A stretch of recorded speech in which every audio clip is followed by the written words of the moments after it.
अस्सलामुअलैकुम my dear students. My name is Hasan Raza. उम्मीद करता हूँ आप तमाम स्टूडेंट्स बखैर वाफियत हैं। डियर स्टूडेंट्स, हम अपनी प्रीवियस क्लास में कॉन्सेप्चुअल क्वेश्चंस के पहले 5 सवाल कर चुके हैं। आज की इस क्लास में हम रिमेनिंग 5 सवालात अगले 5 क्वेश्चंस को भी डिस्कस करके इस कॉन्सेप्चुअल क्वेश्चंस का पोर्शन ख़त्म करेंगे। अपनी कॉपी पेंसिल्स अपने सामने रखें, लेक्चर को सुनते चले जाएं, नोट्स बनाते चले जाएं और कॉन्सेप्ट्स क्लियर करते चले जाएं। तो चलिए बगैर किसी ताखीर के चलते हैं व्हाइट बोर्ड की तरफ। डियर स्टूडेंट्स, ये रहा हमारे आज के लेक्चर का पहला कॉन्सेप्चुअल क्वेश्चन और इस चैप्टर का 6th क्वेश्चन है। स्टूडेंट्स, क्वेश्चन बहुत इंटरेस्टिंग है और हमारी जिंदगी में कभी ना कभी हमने इसे एक्सपीरियंस भी किया होगा। क्वेश्चन पढ़ते हैं, देखते हैं इसमें ऐसी क्या चीज है। Students, question says when an opticians testing room is small. Optician कहते हैं एक ऐसा आई डॉक्टर जो सिर्फ आई का ट्रीटमेंट करता है, उसका टेस्टिंग रूम यानी उसका ऐसा रूम जहां पर वो आई को एग्जामिन कर रहा है, आई टेस्ट कर रहा है, विजन चेक कर रहा है कि कितनी नजर कमजोर है या नजर किस कदर डिफेक्टिव है, सो उसे टेस्टिंग रूम कहते हैं। So when an opticians testing room is small, so एक ऑप्टिशियन है, एक आई डॉक्टर है जिसकी जो क्लिनिक की या रूम की लेंथ बहुत कम है, छोटा सा है। He uses a mirror to help him test the eyesight of his patient, explain why. वो शीशे मिरर की मदद से अपने पेशेंट की आई को टेस्ट करता है। हाउ, कैसे, एक्सप्लेन कीजिए। स्टूडेंट्स, बहुत इंटरेस्टिंग क्वेश्चन है। चलिए मैं आपके साथ इसको थोड़ा सा डिटेल में डिस्कस करने की कोशिश करता हूं। स्टूडेंट्स, इमेजिन करें ये wall of the opticians room है। अब ऑप्टिशियन क्या करेगा, क्योंकि उसका रूम तो बहुत स्मॉल है और वो चाहता है कि उसका पेशेंट उसी रूम में अपनी आई टेस्ट करे। सो फॉर एग्जांपल, अगर ये उसका पेशेंट है तो उस पेशेंट के पीछे जो वॉल होगी वो उस वॉल के ऊपर अपने टेस्ट अल्फाबेट्स लगा देगा। आपने देखा है कि जो डॉक्टर्स हैं, आई डॉक्टर्स, वो स्पेशली कुछ अल्फाबेट्स दिखाते हैं जिन्हें आपको रीड आउट करना होता है। फॉर एग्जांपल, ई लिखा होगा, ओ लिखा होगा, यू लिखा होगा। जो भी अल्फाबेट्स हैं वो इस बोर्ड पर लिखे होंगे और आपने उन्हें पढ़ना होता है। स्टूडेंट्स, अब इस केस में जो अल्फाबेट्स वाला बोर्ड है यानी जो टेस्टिंग बोर्ड है वो इस पेशेंट की बैक साइड पर मौजूद है। So this is the back side और ये पेशेंट फेसिंग वॉल खड़ा है और इस केस में सामने वाली वॉल पर एक मिरर नस्ब किया गया है। सो डियर स्टूडेंट्स, इस केस में ये इमेज जो फाइनल बनेगा, image formed by this plane mirror will be the virtual image और वो इस मिरर से उतने ही फासले पर बनेगा जितने फासले पर एक्चुअल ऑब्जेक्ट पड़ा हुआ है। सो इस तरह से वो इस टेस्टिंग बोर्ड को इतना पीछे करके दिखा सकता है जितना उसकी कमरे की लेंथ का डबल हो। सो समवेयर है उसका वो टेस्टिंग बोर्ड मौजूद होगा और जो पेशेंट है उसकी आई को यूं टेस्ट किया जाएगा कि ये टेस्टिंग बोर्ड उसके रूम की डबल लेंथ के इक्वल डिस्टेंस पर पड़ा होगा। सो दिस इज हाउ वो मिरर का यूज करते हुए उसी स्मॉल रूम में अपने पेशेंट की आई साइट को टेस्ट कर लेगा। तो स्टूडेंट्स, बहुत सिंपल सा कॉन्सेप्ट था। मुझे उम्मीद है कि आप सबने इसे जिंदगी में कभी ना कभी एक्सपीरियंस जरूर किया होगा। अगर आप कभी ऑप्टिशियन के पास टेस्ट के लिए ना गए हो, आपने इसे अपने घर में मौजूद मिरर के सामने खड़े होकर भी यकीनन एक्सपीरियंस जरूर किया होगा। स्टूडेंट्स, अब हम मूव ऑन करेंगे आज के अगले कॉन्सेप्चुअल क्वेश्चन की तरफ। माय डियर स्टूडेंट्स, ये रहा हमारे आज के लेक्चर का अगला कॉन्सेप्चुअल क्वेश्चन। कॉन्सेप्चुअल क्वेश्चन बहुत इंपॉर्टेंट है और इस सवाल को मार्क भी कर लें, यह आपके कॉन्सेप्ट्स को स्ट्रॉन्ग करने में बहुत अहम रोल प्ले करेगा। Dear students, let's read out the question. The question statement says, how does the thickness of the lens affect its focal length? एक लेंस की थिकनेस से उसकी फोकल लेंथ पर क्या असर पड़ता है? एक थिक लेंस की फोकल लेंथ कैसी होगी और एक थिन लेंस की फोकल लेंथ कैसी होगी।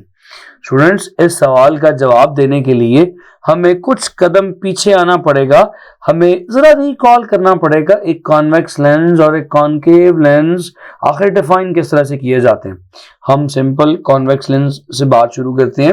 स्टूडेंट्स, जब हम कॉन्वेक्स लेंस का जिक्र करते हैं तो हम क्या कहते हैं? कॉन्वेक्स लेंस आपके सामने आ गया students. So you can, students ये कॉन्वेक्स लेंस भी कर्व्ड होता है और स्टूडेंट्स ये कर्व्ड लेंस बिल्कुल ऐसे ही किसी सफेयर का पार्ट होगा। स्टूडेंट्स, उस सफेयर के सेंटर को आपको याद है हमने क्या कहा था? Centre of curvature. और उस सफेयर के सेंटर से लेके इस लेंस के ऑप्टिकल सेंटर तक के फासले को हम रेडियस ऑफ कर्वेचर कहते हैं। स्टूडेंट्स, आपको यह बात भी याद होगी हमने कही थी कि इस लेंस की focal length radius of curvature के हाफ के इक्वल होती है, लाइक दिस। अब स्टूडेंट्स, जो लेंस थिक होगा उस थिक लेंस के केस में सिंपल सी लॉजिक है कि ये देखिए इसका रेडियस ऑफ कर्वेचर भी कम होगा। सो क्योंकि इसका रेडियस ऑफ कर्वेचर कम होगा लिहाजा focal length is the half of radius of curvature, so focal length भी कम होगी। So for a thicker length the focal length is less. For a thin lens, ये उससे थिन और लंबा यानी लेंथी लेंसेस का डायामीटर जरा ज्यादा, यानी ये diameter, this distance is greater, से डायमीटर भी कहते हैं और अपर्चर भी कहते हैं। तो स्टूडेंट्स, इस केस के अंदर क्योंकि रेडियस ऑफ कर्वेचर की वैल्यू ग्रेटर है तो focal length is half of the radius of curvature. Focal length is directly proportional to the radius of curvature. So my dear students, इस केस में focal length भी greater आएगी। So आप simple कह सकते हैं कि in the case of the thick lens the focal length is less and in the case of thin lens the focal length is greater. So in simple words मैं एक relation build कर सकता हूं कि focal length किसी भी lens के thickness के इनवर्सली प्रोपोर्शनल है। सो प्रोपोर्शनलिटी कैसे होगी? Focal length is inversely proportional to the thickness of the lens. Students, मैं उम्मीद करता हूं कि ये कॉन्सेप्ट आपको समझ आया होगा। Let's move on to the next question for today's lecture. My dear students, ये रहा हमारे आज के लेक्चर का अगला कॉन्सेप्चुअल क्वेश्चन। ये क्वेश्चन बहुत सिंपल है, 12.8। चलिए पढ़ते हैं। हम इस क्वेश्चन को काफी दफा इस चैप्टर में देख चुके हैं और मुझे यकीन है कि इसे मेरे सॉल्व करने से पहले आप खुद ही सॉल्व कर चुके होंगे, इसके रीजन आप पहले दे चुके होंगे। Students, question says under what conditions all the converging lens form the virtual image। so पूछा ये जा रहा है कि converging lens किस शर्त पे, किस हालत में एक virtual image form करते हैं। तो इसका जवाब देने से पहले आप रिकॉल करें कि converging lens कौन से हैं। डियर स्टूडेंट्स, converging lens में convex lens converging है। so स्टूडेंट्स, कॉन्वेक्स लेंस को ड्रॉ कर लेते हैं। ये हमारे पास एक कॉन्वेक्स लेंस और ये उस कॉन्वेक्स लेंस के सेंटर से पास करती principal axis. Students, important points इसमें दो होते हैं, प्रिंसिपल फोकस और 2 टाइम्स द फोकल लेंथ, यानी कि 2f और f।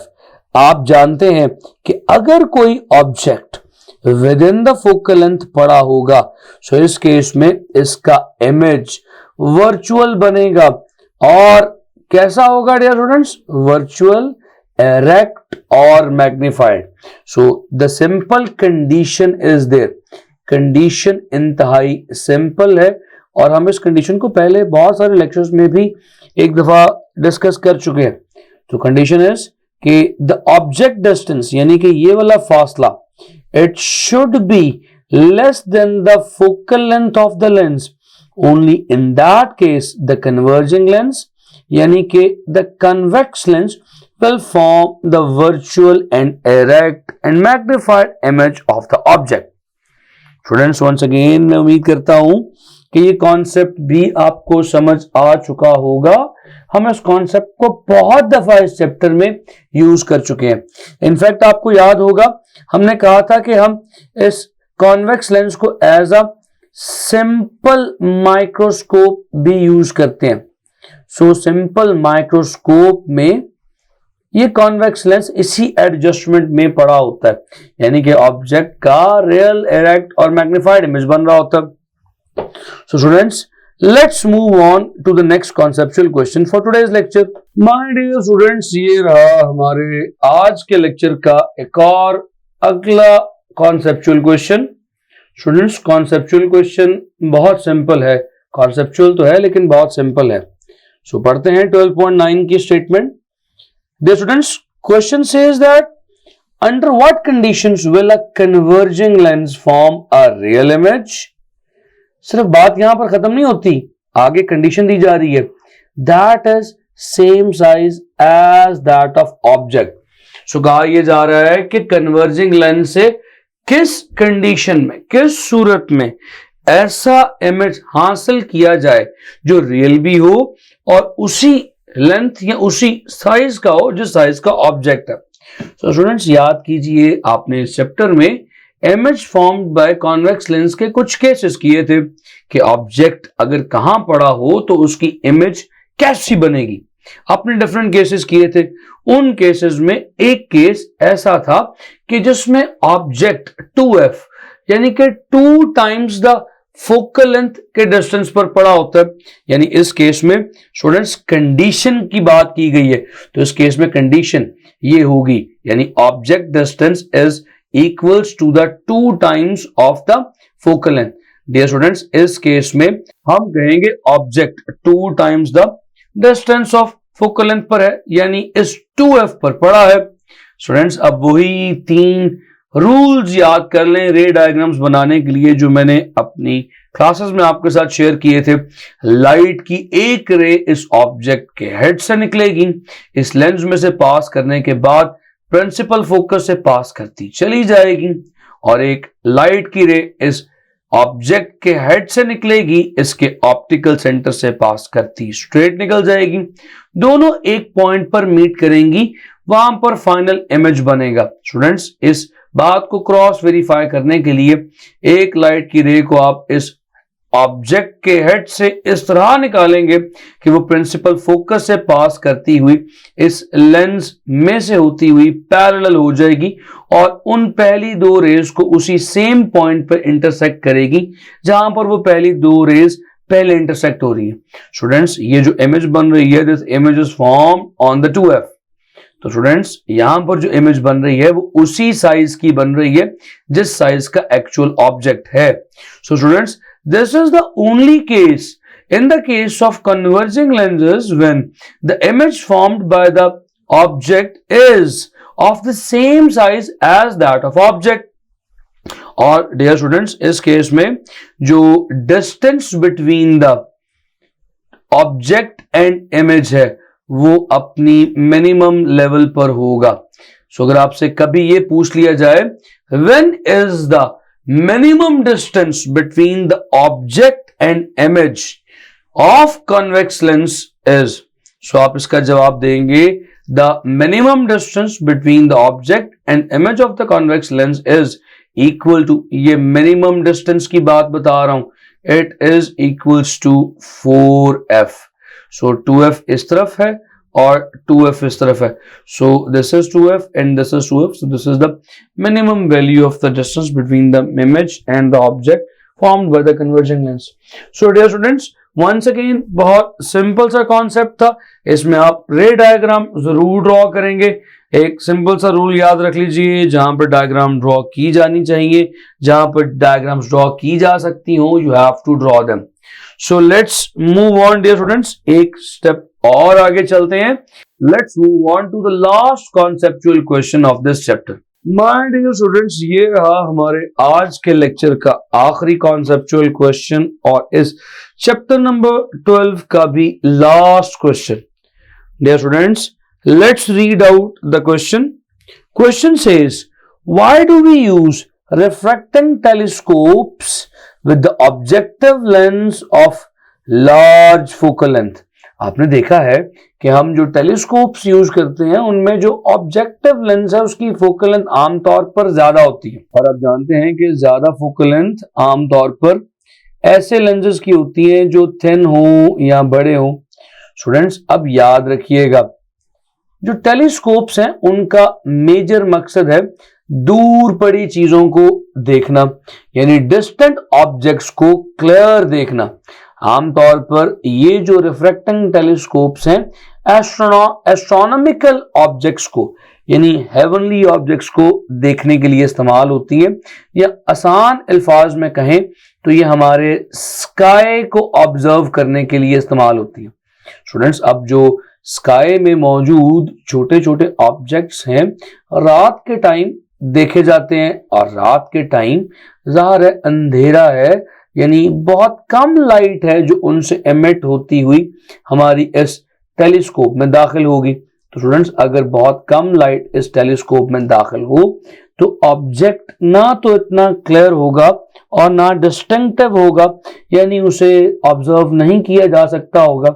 सो इसी वजह से हम एक बड़ा लेंस यूज करते हैं ताकि उसमें ज्यादा से ज्यादा लाइट को कैप्चर किया जा सके। स्टूडेंट्स बहुत सिंपल सी बात है, अगर ये छोटा सा लेंस है तो चंद लाइट की रेज इसमें से गुजर पाएंगी, और अगर मेरे पास एक बड़ा लेंस हो तो it will gather more light rays, यानी इसकी लाइट गैदरिंग एबिलिटी छोटे लेंस से ग्रेटर होगी। तो स्टूडेंट्स इसी वजह से हम ग्रेटर फोकल लेंथ का ऑब्जेक्टिव यूज करते हैं ताकि ज्यादा से ज्यादा लाइट स्काई में उस ऑब्जेक्ट से कैप्चर की जा सके जिसे हम ऑब्जर्व करना चाह रहे हैं, ताकि उसकी एक ब्राइट और क्लियर इमेज देखी जा सके। स्टूडेंट्स एक रीजन तो ये है, और दूसरी रीजन ये भी है कि हम चाहते हैं कि इसकी फोकल लेंथ ग्रेटर हो। इसकी फोकल लेंथ पर जब फर्स्ट इमेज बनेगी, वो फर्स्ट इमेज क्योंकि फोकल लेंथ ग्रेटर होगी तो थोड़ा सा दूर बनेगी, और वो इमेज हमारी आई पीस की फोकल लेंथ के अंदर लाई कर जाएगी। सो इस आई पीस की फोकल लेंथ के अंदर लाई करने की वजह से हमारा आई पीस उसका एक वर्चुअल और मैग्नीफाइड इमेज बना देगा। So dear students, that is why we use the objective lens with a greater focal length in the telescopes। मुझे उम्मीद है कि ये कॉन्सेप्ट भी आपको समझ आया होगा।